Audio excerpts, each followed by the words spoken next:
So I think we have had a good discussion on this point. Okay, so under identified, can't run the analysis, just identified, and over identified. Not useful because you cannot test the fit of your model. How to avoid identification problems? So we have said this already. One of the factor loadings must be fixed to 1. At least 2 indicators per latent variable, and those indicators errors are uncorrelated. Recursive models, and design a parsimonious model. So recursive models are those models where you have a path, only unidirectional path. So basically F1 to F2, not a bidirectional path. So that means you do not have a feedback loop. You just have a forward or one directional path, and design clean and parsimonious models. So we'll see when we start doing our analysis.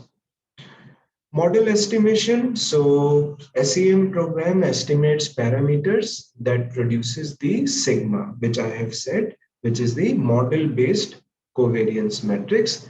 And this sigma, which is the model-based covariance matrix, should be as close as possible to the sample-based matrix, which is sample covariance matrix.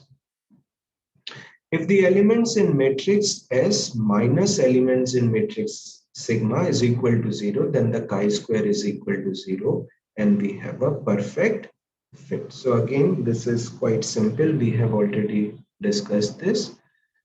What is the estimation method? So most common and most reliable method that is usually used in all structural equation modeling softwares and programs is called as the maximum likelihood method. So it is the considered to be a standard estimation method.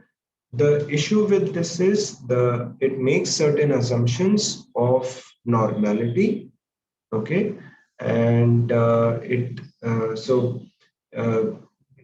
if the normality assumption is violated in the data, then we will need to perform some additional analysis along with maximum likelihood. So we call it as the bootstrapping method. Okay, and we'll do the example using bootstrapping method when we do the analysis. Then comes the model testing part. Okay, what are the some of the standard indices that are reported when you are writing a structural equation paper or a research report? There are multiple kinds of fit indices. The gold standard, which I was mentioning earlier, is chi-square. So chi-square is written as n minus 1, that is n is the sample size minus 1 times the f minimum. That is the difference, the function, minimum function, which is the difference of s minus sigma.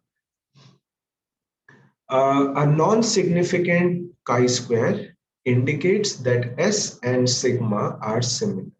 Chi-square should not be significant. Please note this in capital letters, in that the chi-square should not be significant in order to say that you have a good model fit. Then there are additional indices. The problem with chi-square is, okay, why there are additional fit indices that are reported?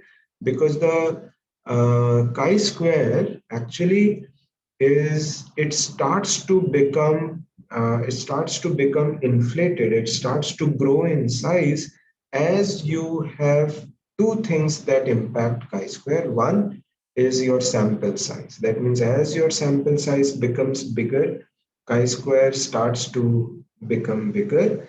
And the second is the complexity of the model. As you bring more variables and you have more constructs in your model, the chi-square again starts to show an increase in value. So in order to encounter this behavior, there are additional fit indices that are reported. So we have the goodness of fit index. So for this, the cutoff is greater than 0.95. So these are just some conventions which we will have to keep in mind when we are doing our analysis. So goodness of fit index is should be greater than 0.95. Then there's another which is comparative fit index. It should again be greater than 0.95. And there is RMSEA, root mean square error of approximation. This value should be less than 0.05. In most cases, some people would also be okay if it is less than 0.08. But usually, if you can show points less than 0.08 is also quite acceptable in literature. But the more stricter threshold is 0.05. The last one is if the model does not come out to be, it does not fit the data well, then we will need to modify the model and we will need to perform certain changes. And the most common change that is done in models is we co-vary the error, measurement errors associated with the items of the same factor, of the same dimension of a construct. So the software will give you certain recommendations as to how we can improve the fit of the model. And those fit are usually done by adding these covariances between the error terms. So we'll see this when we start doing our example. All right, so this is where we stopped with our